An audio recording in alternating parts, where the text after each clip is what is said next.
Alright. Alright. Hello, everybody. This is Petals and Petals, Petals and Petals, Petals and Petals, Petals and Petals, Petals and Petals. Whoa. Petals and Petals. We're accompanied by the one and only Nikko. Hello. How you doing on this fine spring day? Very hot. Yeah. Missing Flagstaff for the weather right now. It is snowing a lot up there as of today, but I'd rather be in the snow than in the sweltering heat. Yeah, it's sweltering, it's like 80 degrees with a nice breeze. Pretty smeltering, as Arizona standards. Of course. So, I'll date our episode a little bit. Faker's at 1200 right now. Yeah. It's kind of your first full effort song, I'd say, in a way. Hopefully you don't take harm to that, but it seems like there was a lot more effort put into Faker compared to Eyes on the Hill and Sugar. Is that fair enough to say? I feel like Faker has the same amount of effort as each of the songs that I've put out at the time, but Faker has the most experience when it comes to production and songwriting and stuff like that. And I feel like you can clearly hear sort of the sound that I'm trying to go for as of right now. Whereas in my other songs, they're sort of just like all over the place. I sort of didn't necessarily know where I wanted to go with them. I sort of just went along with the flow of my like own workflow. Yeah. But you're getting your toes wet. Yeah, no. And then Faker, I knew how to actually swim. Yeah. No, that's a good analogy. So going off of that, you are more of a traditional artist. More people know you as a traditional artist, painting. Oh, yes, yes. You're an art major right now. Yeah. What's the process like, difference-wise, between jumping into, let's say, creating Faker compared to Dog Drinks Milk? Yeah, so with Dog Drinking Milk, that painting, with any painting really, it's very visual and it requires a lot of redoing and undoing things and strokes. It's similar to making music, but in a way much different, because music is all sonical. It's sound. There are some visual elements, but the end goal is going to be a piece of noise that you listen to with your ears, whereas art is something you see that's right in front of you. And that transition was very difficult for me, and I'm still learning how to work with this new media that is sound, because I'm more of a visual type of person, and when I can't really hear what I want something to actually sound like, it's very difficult, because it's easy for me to think of things in my head and like picture them, but to try to think about what it's supposed to sound like, it's very confusing, and I have to work on it a bit more. But over time, just like with anything, practice makes perfect, and I think I'm finally getting the hang of it. Yeah. So you say like with paintings, you'll think of a concept and you can close your eyes and envision it. Yeah. And then with songs, you'll try to do the same thing, but you can't really get the grasp of where it comes from sonically. Yeah. I'll, because with drawings, I can think of, like, a dog drinking milk, and then it'll be in my head, and then I can just draw, the shape of a dog, the shape of milk, and it being drawn. But with with sound, it's sort of different. So if I hear a sound in my head and I want it to be like wah, I can't really. There's no way for me to really make it. Yeah. Or at least there's no way for me to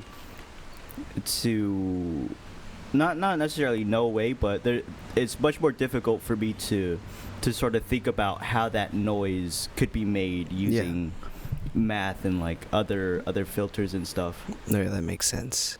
I think my main thing was I was going to ask if when you think of a song, when you close your eyes and try to grasp like where it's coming from, do you see like physical, tangible things, or do you see kind of like colors or random like glimpse of like sound waves or something, or what do you envision when you're thinking of like a song concept?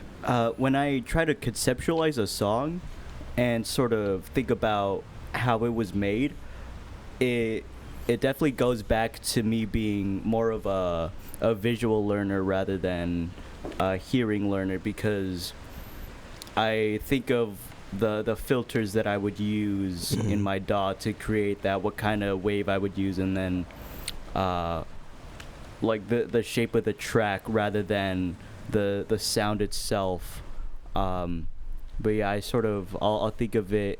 I'll try to visualize it as much as I can before I have to use my other skills in making it like a noise. Yeah, no, it's cool.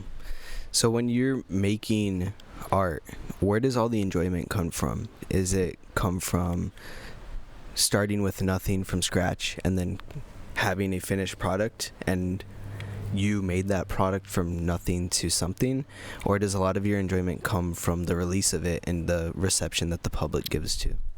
I think the most of my enjoyment comes from myself and me making something and being like, wow, I really like what I just did.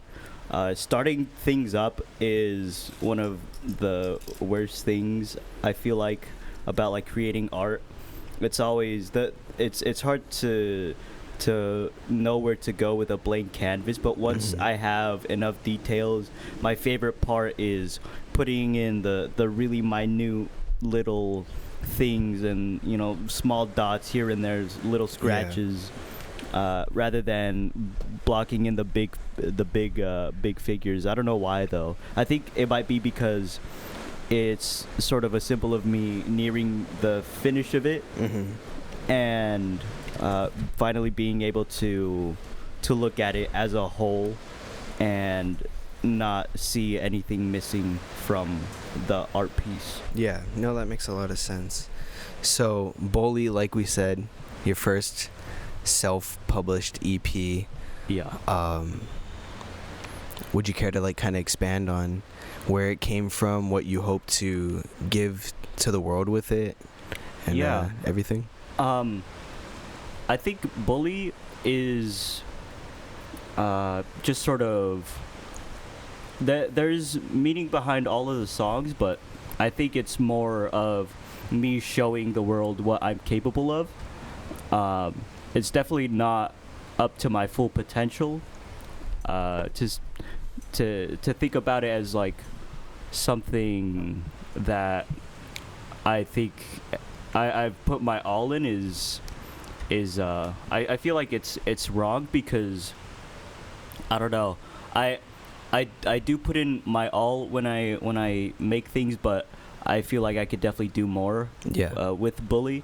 But I wanted to show, you know, what I'm capable of as an artist, not within just the scope of visual art, but also sonical art. And Bully I feel like is a good start, and it's still something that I'm definitely proud of. Yeah. And I'm definitely happy that it exists. That's all that matters. And is definitely released right now. All right, everybody. Well, thank you so much for coming out to Petals and Petals, Nikko. I know you're usually in the hot seat, but for right now, you're on the other side of the set. Everybody go stream Bully, because it's totally out right now. Yes.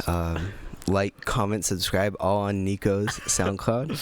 And Where can the people find you? Where do you want them to find you?